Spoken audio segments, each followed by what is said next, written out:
F1 drivers, like many other high-level athletes, don't really have to share the same concerns about retirement that the rest of us mere mortals have to. Having generational wealth by the time you're 30, paired with spending time away for the majority of the year making you homesick, and the toil of putting your neck through the washing machine simulator that is G-Force, makes retirement seem an enticing future when a driver just doesn't have that dog in them anymore. Whether it's due to them doing everything they feel they've aimed to achieve, or coming to the realization that they just don't have it in them, or perhaps they are just over the FIA and its continuous changing of the sport. I mean, the fans get over it too. However, stepping into the void can be a tough decision for drivers to take, but a necessary one that will create some space for the next generation and allow the chains of athleticism to be dropped in exchange for dietary, physical, and professional freedom. Want to know who has been talking about their post-F1 plans recently? It may not be who you're thinking and what is driving them to it. Some of them are fairly obvious, but we think there are people in line for retirement before them, whether it's their choice or not. And stick around to the end, because never mind plans of retirement, there's a driver on the grid having to consider plan Bs, and if he has to go through with it, it would not be pretty.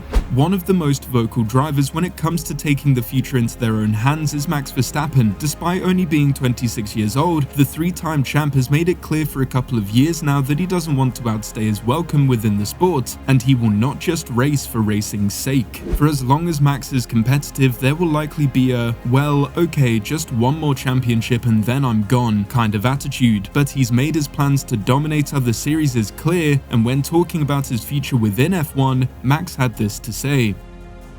I think stopping at 28 is probably a bit too early. I never really targeted records. I enjoy what I'm doing now. This is not boring, this is exciting. I am very motivated to get to the track. I think it's more when you're not winning anymore and have no plan in place or future where you see yourself winning again, then you get bored.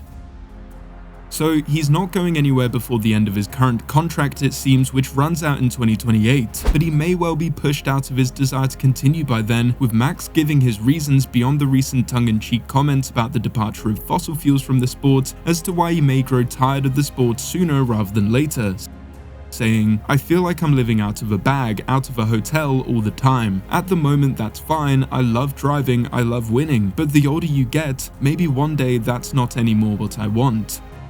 However, one ex-driver seems to believe that you can't just see your future plans so clearly, claiming that the competitive edge that Max so clearly desires may push him to snatch away records and crowns from the kings of the sport in a bid to make his reign as the greatest of the current regulations stretch to being one of the greatest of all time. Johnny Herbert made his doubts of an early retirement for Verstappen clear, having this to say. I don't think he's going to bow out early. That's just him growing up and maturing and him appreciating there is life outside the F1 bubble. I think his whole demeanor and mentality is about winning. He may do Le Mans with his dad, but his main focus is and will be F1 until he realizes he can enjoy life in a different way and it's not about that one bubble. Maybe it's family that could be starting to come into his head. Having raced alongside two of the Mount Rushmore drivers and commentated over another for their whole career, Herbert has a pretty individual perspective on these matters, going on to compare what it would take for Max to create some longevity in his career, as well as give insight as to whether he believes he can do it. Senna always finished a season and went back to Brazil for a whole reset to get his motivation back ahead of testing. Lewis is not dissimilar. There are two drivers that have won 7 world titles, and Max is very aware that he has the talent to potentially beat that. That is his motivation. The thing with all great champions such as Michael, Ayrton, Lewis and Max is it's about bettering yourself all the time. That comes from within, and it's the biggest motivation which sets them apart. They all look to confront perceived weaknesses, work on them and turn them in a way into a strength, then move on to the next negative to sort out. But Max, however, would double down on the apathy towards reaching these heights, claiming that there is more to life. Would I like to win 7? Yeah, why not? Even if I don't win 7, I know that there's still so many more things in life than F1. I'm already very happy with what I've achieved. At one point, you have to outweigh the success against just general quality of life.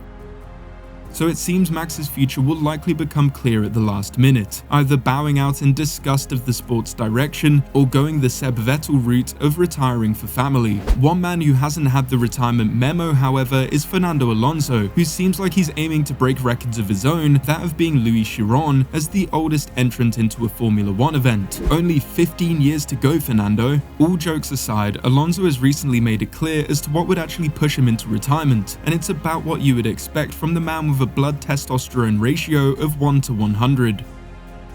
If I feel slow one day, I think it will be noticeable, and I will not be happy with my performance, and I'll be the first one to raise my hand and say, okay, this is time, but I don't think that time will arrive. Honestly, in terms of feeling slow, I have extreme self-confidence in my performance. Not only does Fernando feel that he could retire if he feels his time is over, but it looks like the FIA could drive him there first, with the Spaniard not happy about the new schedule.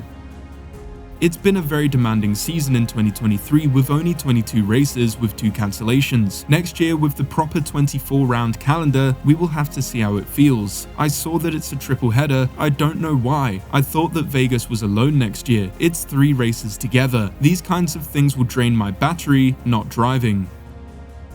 Mike Crack would go on to say that if they kept up the dynamic, the pair could likely go on forever, but in all likelihood Fernando will have other goals outside of Formula 1, and it may not be down to him underperforming that would turn his head, but also the underperformance of the team. Realistically, Aston is also Alonso's last chance, as he's burnt bridges with every other team which is faster and won't want to waste his time with one that is slower than his current team. When talking about his future plans, Alonso went down a route that we weren't really expecting, having this to say: "When I retire from Formula 1, I would love to return to the Dakar. Trying to win the Dakar Rally is a clear goal in my career. It would complete me, make me happy, and I think that it would leave an almost unprecedented legacy."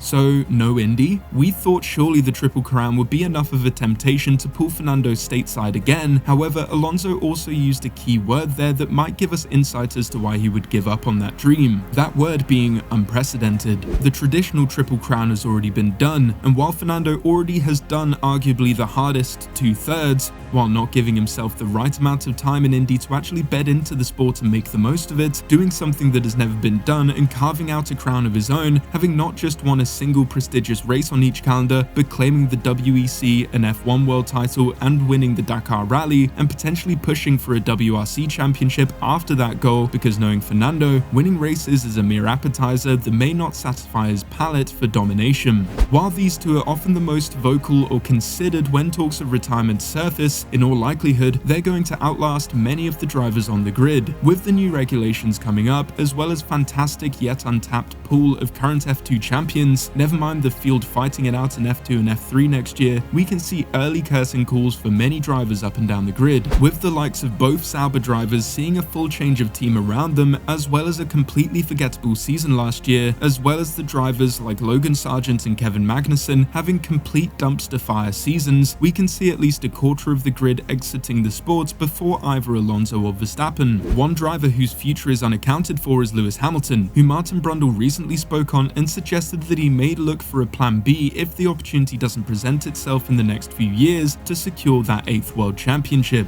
What that plan B is, Martin remained coy on, neglecting to give any further explanation, but it really got us thinking. Will we see Lewis Hamilton in another team's colours before he bows out to the sport, or will his quest for sustainability push him to one of the all-electric or hydrogen race series?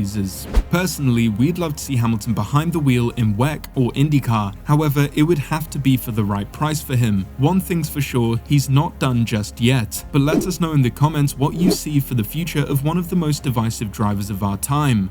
Thank you for watching.